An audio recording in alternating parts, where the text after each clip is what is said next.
Question number 5 है, दोपहर 12 बजे तापमान 0 से 10 डिग्री सेल्सियस ऊपर था। यदि यह आधी रात 2 डिग्री सेल्सियस प्रति घंटे की दर से कम होता है तो किस समय तापमान 0 से 8 डिग्री सेल्सियस नीचे होगा? आधी रात को तापमान क्या होगा? तो हम इस प्रश्न को एक संख्या रेखा के माध्यम से हल करेंगे। तो जो हमारी संख्या रेखा होता है, बीच में क्या होता है? मध्य बिंदु, और हमारे दाएं साइड में क्या होता है? दाएं पक्ष में धनात्मक पूर्णांक, और बाएं पक्ष में क्या होता है? ऋणात्मक पूर्णांक। तो प्रश्न में क्या कह रहा है कि दोपहर 12 बजे तापमान 0 से 10 डिग्री सेल्सियस ऊपर था। यानी कि दोपहर 12 बजे तापमान कितना था? 10 डिग्री सेल्सियस था। फिर यह आधी रात 2 डिग्री सेल्सियस प्रति घंटे की दर से क्या होता है? कम होता है। तो किस समय तापमान 0 से 8 डिग्री से 0 से 8 डिग्री सेल्सियस मतलब 0 से कम हो रहा, तो ये क्या होगा? -8। तो पहले कितना था? 10 डिग्री सेल्सियस था 12 बजे, अब हो कितना रहा? -8। तो पहले सबसे पहले हम क्या निकालेंगे? तापमान का अंतर। तापमान का अंतर, तो तापमान का अंतर बराबर पहले कितना था? 12, फिर हो गया कितना? -8। यानी पहले तापमान था 10, फिर इसका अंतर निकालना है, तो 10 माइनस, और हो कितना गया? -8। तो 10 जब माइनस का गुणा अंदर होगा तो माइनस का गुणा माइनस होगा तो क्या होगा? +8 बराबर कितना आएगा? 18 डिग्री सेल्सियस। यानी तापमान का अंतर कितना है? 18 डिग्री सेल्सियस। अब प्रश्न में दिया गया है कि यह आधी रात 2 डिग्री सेल्सियस प्रति घंटे की दर से कम होता है। यानी यहाँ लिखेंगे कि एक घंटे में तापमान में कमी बराबर 2 डिग्री सेल्सियस। 2 degree Celsius.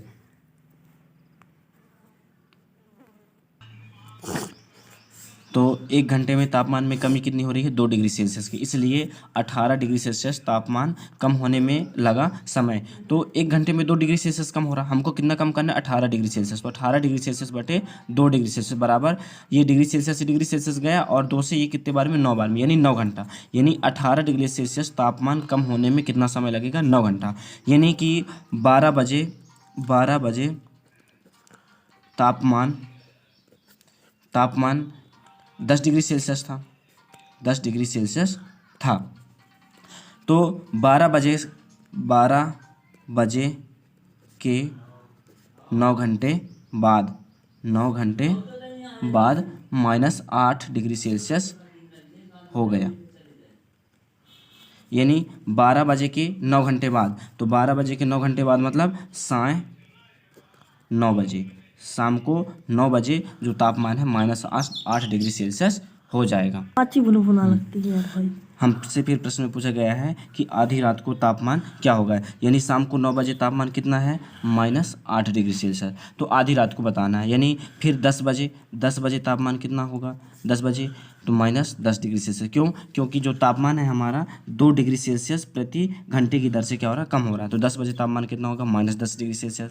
फिर 11 बजे फिर 2 डिग्री सेल्सियस कम होगा, तो 11 बजे कितना हो जाएगा? -12 डिग्री सेल्सियस। और उसके बाद फिर कितना? 12 बजे तापमान कितना हो जाएगा हमारा? फिर 2 कम हो जाएगा तो -14 डिग्री सेल्सियस। ये हमारा आंसर। क्वेश्चन नंबर 6 है, एक कक्षा टेस्ट में प्रत्येक सही उत्तर के लिए +3 अंक दिए जाते हैं और प्रत्येक गलत उत्तर के लिए -2 अंक दिए जाते हैं, और किसी प्रश्न को हल करने का प्रयत्न नहीं करने पर कोई अंक नहीं दिया जाता।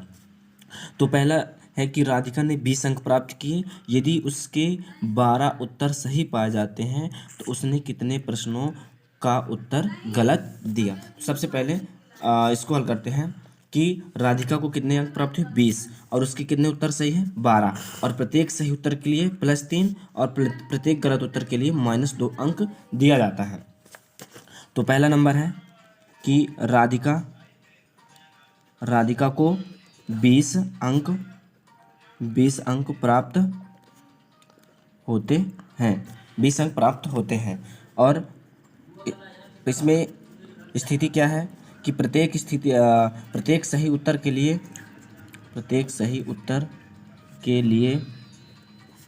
+3 अंक, और प्रत्येक गलत उत्तर के लिए प्रत्येक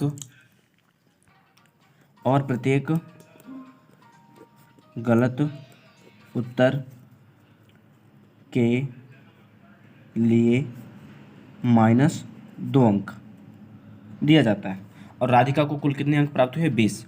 तो इसमें पूछा गया है कि उसने कितने प्रश्नों का गलत उत्तर दिया है, और उसने राधिका ने 12 प्रश्नों का उत्तर सही दिया है। राधिका के 12 प्रश्नों के उत्तर सही पाए गए हैं। तो राधिका को टोटल 20 अंक प्राप्त हुआ है, और प्रत्येक सही उत्तर के लिए +3 और प्रत्येक गलत उत्तर के लिए -2 अंक। और राधिका के 12 प्रश्नों के उत्तर क्या हैं? सही पाए गए हैं। अब इसको सॉल्व करते हैं। तो इसमें पूछा गया है कि कितने प्रश्नों का उसने गलत उत्तर दिया। माना राधिका ने x प्रश्नों का गलत उत्तर दिया है। तो राधिका के जो है 12 प्रश्नों के उत्तर सही हैं, और प्रत्येक प्रश्न के उत्तर जो अगर प्रत्येक प्रश्न का उत्तर सही है तो उसको 3 अंक मिलेंगे। यानी 12 प्रश्नों को उसने उत्तर दिया, सही उत्तर दिया, तो 12 गुणे 3। फिर प्लस उसने पता नहीं कितने प्रश्नों का गलत उत्तर दिया, माना x प्रश्न थे, और प्रत्येक गलत उत्तर के लिए -2 अंक प्रदान किया जाता है, और कुल मिला के उसको 20 अंक प्राप्त होते हैं। यानी 12 गुणे 3 प्लस x गुणे -2 बराबर 20। अब 12 का गुणा 3 में तो कितना आएगा? 12 36, फिर प्लस है तो प्लस, x का गुणा -2 में होगा तो क्या आ जाएगा? -2x बराबर कितना आएगा? 20। उसके बाद 36 प्लस का गुणा अंदर हो गया ब्रैकेट में, तो प्लस का गुणा जब माइनस होगा तो -2x बराबर कितना आएगा? 20। फिर 36 यहीं रहेगा, ये -2x कहाँ जाएगा? दाएं पक्ष में, और ये जो 20 है कहाँ आएगा? बाएं पक्ष में। तो ये माइनस में है तो इधर प्लस में जाएगा, और ये प्लस में है तो माइनस में आएगा, तो -20 और ये हो जाएगा +2x। अब 36 में से 20 जाएगा तो कितना बचेगा? 16 बराबर 2x। अब x यहीं रहेगा, और 2 गुणे में है तो कहाँ आएगा? भाग में, यानी बटे में आएगा, तो 16/2। 2 से कितनी बार में कटेगा? 8 बार में, यानी 8 बराबर x, या हम कह सकते हैं कि x बराबर 8। यानी उसने 8 प्रश्नों का उत्तर गलत दिया है। राधिका ने, यहाँ लिख सकते हैं, राधिका ने 8 प्रश्नों का उत्तर गलत दिया है। फिर उसी में दूसरा नंबर है, मोहिनी टेस्ट में -5 अंक प्राप्त करती है, जबकि उसके 7 उत्तर सही पाए गए। उसने कितने प्रश्नों का गलत उत्तर दिया? तो लिखेंगे, माना मोहिनी ने x प्रश्नों का गलत उत्तर दिया है।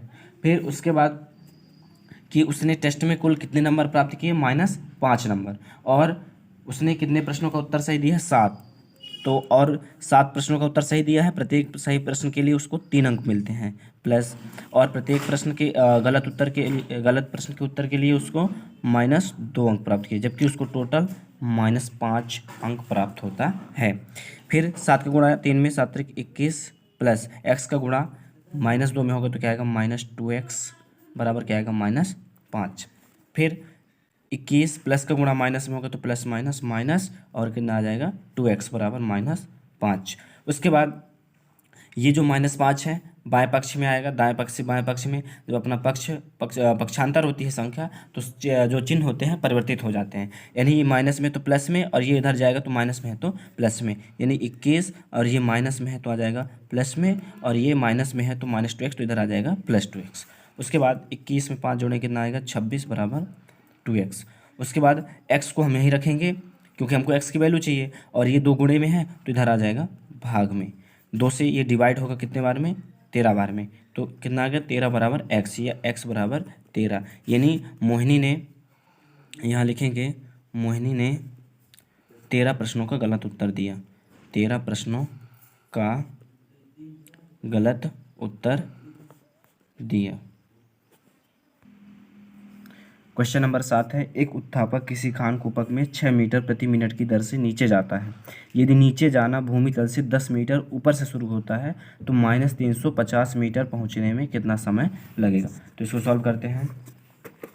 तो जो एक उत्थापक है किसी खान कूपक से भूमि तल से कितना है 10 मीटर ऊपर है, उसको जाना कितना है -350 मीटर, -350 मीटर जाना है, और है कितना भूमि तल से 10 मीटर की ऊपर पे है। तो पहले दूरी का अंतर निकालेंगे। पहले क्या निकालेंगे? दूरी का अंतर। तो दूरी का अंतर बराबर कितना है 10 मीटर ऊपर है और अंतर निकालना तो माइनस, और कितना है उसको -350 मीटर जाना है। तो फिर हो जाएगा 10, और ये माइनस का गुणा जब अंदर ब्रैकेट में होगा तो माइनस का गुणा जब माइनस से होगा तो क्या आएगा प्लस, और ये आ जाएगा 350। तो 10 + 350 कितना आएगा 360 मीटर। यानी दूरी कितनी हो गई यहाँ से यहाँ तक 360 मीटर। यहाँ से यहाँ तक की दूरी कितनी होगी 360 मीटर। अब हमको प्रश्न में दिया गया है कि एक उत्थापक किसी खान कूपक में 6 मीटर प्रति मिनट की दर से नीचे जाता है। यानी 1 मिनट में जो उत्थापक है, उत्थापक 1 मिनट में 6 मीटर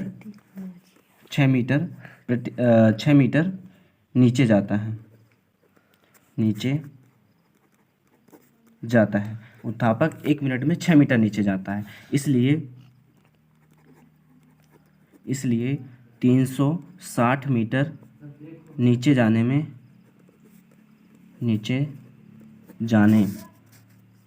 में लगा समय बराबर 360/6। तो ये 6 से कितने बार में डिवाइड होगा? 6 से 6 बार में, और 6 शून्य 0, यानी कितना आ गया 60 मिनट। तो 60 मिनट यानी कि 1 घंटा। यानी उत्थापक को 10 मीटर भूमि तल के 10 मीटर ऊपर से जाके -350 मीटर तक जाने में उसको 1 घंटा 60 मिनट का समय लगेगा। इस प्रकार ये हमारा प्रश्नावली होती है समाप्त।